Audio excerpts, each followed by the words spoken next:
Saan, ma'am? Sa TikTok. Nasa TikTok mo lang nakikita? Mm-mm. Kanino kayang TikTok nakikita mo? Madami ako nakikita lang kuya ng mga joyride. Nagtatrabaho, ma'am? Kuya, Del- yan sa Kamuning. Hindi ba delikado? Hindi naman. Hospital yun eh. Ma'am, tayo nagbablog ah. Nagbablog ka? Okay lang ba, ma'am? Di halata sa mukha ko. Sige. Pwede na yata tayo lumiko. Sa hospital ka, ma'am? Opo. Anong trabaho, ma'am?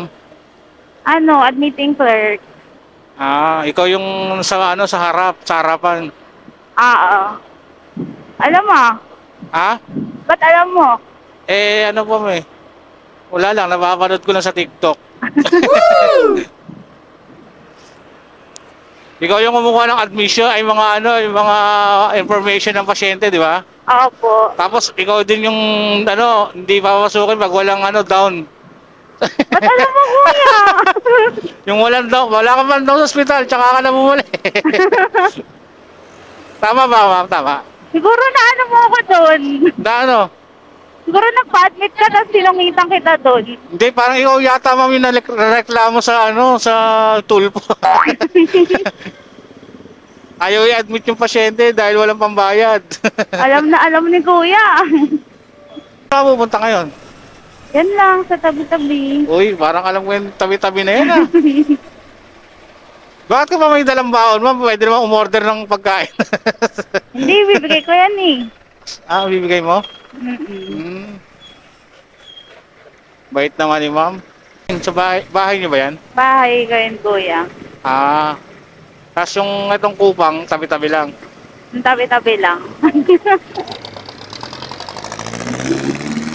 Ilang taon na dyan, ma'am, sa 5 years. 5 years in the making na si madam.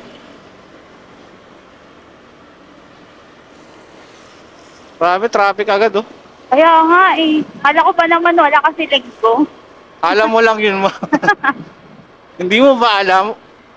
Ah, Makakita lang ng maluwag pag madaling araw. dati kasi sabi sa akin ng writer, linggo ka pumiyahe ma'am. Para dire-diretso. Ganon, sabi sa'yo. Parang mali yata yung informasyon ni Pops. Siguro dahil umulan din. Alam mo naman pag umuulan eh. Dapat na kanina pa ako alas 2 kuya eh, kaso umulan. Ganon. Malakas ba ulan? Tapos, Nakakaaway dyan. masungit ako eh. Oo. Buti hindi mo ako sinusungitan. Wala kang pasok kay ma'am. Wala po. Sarap naman ng day off, linggo. True. Bukas may pasok na. Meron. 16 hours.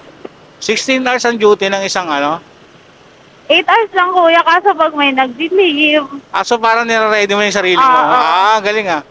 Hindi, Advance. nakaschedule na yung leave niya eh. Nakaschedule na. Ay, nakaschedule na rin akong 16 hours. Okay. So, nakahanda na pala, no? Huwag naman yung bigla-bigla, Oo. Nakahirap nun eh. Bible study. Ano lang, pakain lang. Pakain. Pakain ba? Kain. Parang gusto ko yan ang pakain na yan, Nasuwi mo yan, ma'am, madaling araw. Mga 10, gano'n. Ang aga na, no? Yan ang mga uwi talaga ng mga dalagang Pilipina talaga. Siyempre, gagayit yung nanay ko eh. Kala mo, 15 yung anak niya eh. Nag-aalala lang sa iyo, ma'am. Iba na kasi yung panahon ngayon. Yun nga sabi niya. Nung panahon kasi dati, ihahatid ka hanggang bahay. Ngayon, hindi. Pag wala ka ng malay, iba na pag-atir. Jowa lang. Wow. Ay, napupuntahan mo? Oo. Wow, si Jowa. Ano si Jowa, ma'am? Nurse? Ha? Ano si Jowa? Nurse? Hindi, estudyante ko yun. Estudyante pa? Mukhang magbibigay ka ng alak. Working, nag-work dati. Tapos nag-aaral na ulit. Anong kinukuha niyang course? Ganun din. Ano ba yun? Parang HRM.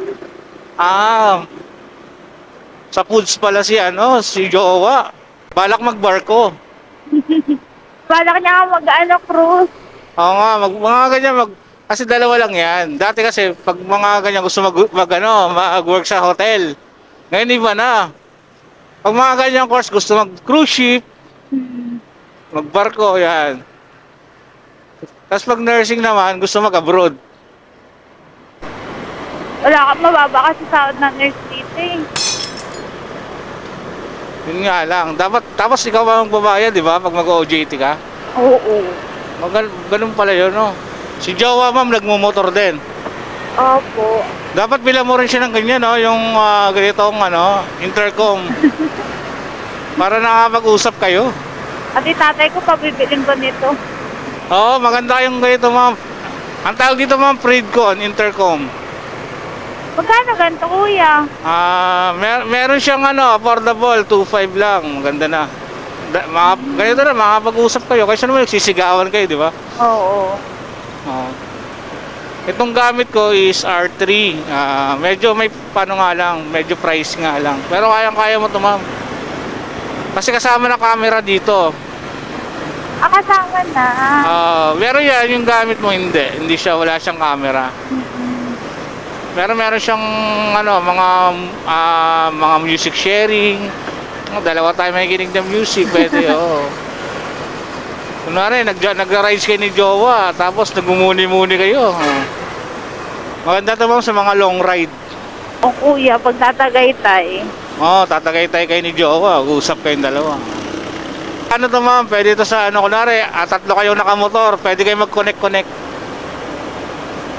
So, Tatlo? pwede kayo mag-usap ng 6. O kaya hanggang 10, oo. Pwede kayo mag-usap-usap habang nagra-rides. Marami rin ito, ma'am, pwede kang bumili ng Fridcon, meron Jabre, meron Cardo, yan. Mga intercom sa atin. Na pwede sa mga rider, tsaka back rider. Baka sa sobrang relax mo naman dyan, makatulog ka mo. Ilan taon na kayo ni Jowa, ma'am? Isang taon pa lang, kuya. Ayaw ba umabot ng 8 years? Naniniwala ka naman sa may forever. Depende. Depende pa rin talaga, no? True. Malay mo babaero. Nakilala si Jowa. Kilala naman na. Lagi ko lang niloloko. Naku, huwag mong lulukoy ng ganyan, ma'am. Baka mainis. Hindi, baka totohanin. Ikaw rin. Ba naman yung mga lalaki, pag binibiro mo ganyan, tinototoo nila. Buka niya, kuya. Bakit? Sampalin ko siya. Bukal mo ng tranquilizer, no?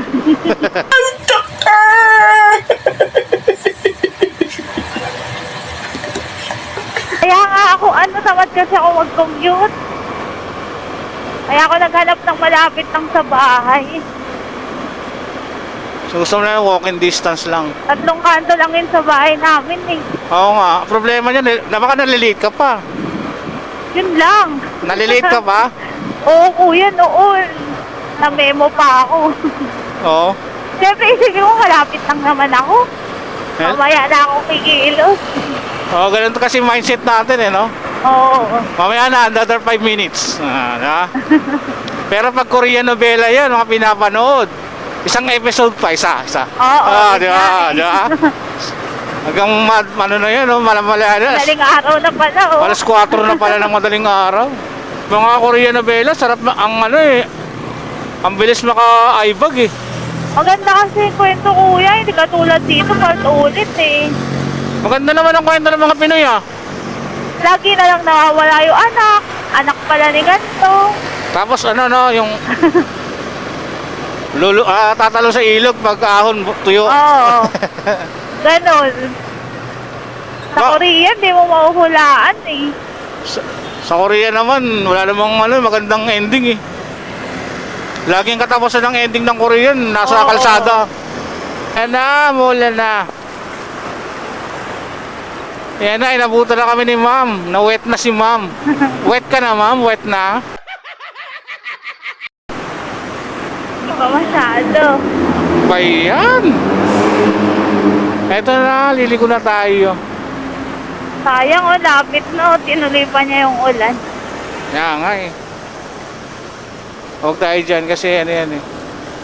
Dito. Huwag ka dyan pumarada, bakla ka. Unahan. Yan. Sabi ko siya naman sa iyo. Kakapote lang si madam. Ma'am, guide mo ako ah. Wala tayong ano, tinanggal ko yung Umaganda ang paligid kung bawat tao ay puno ng pag-ibig.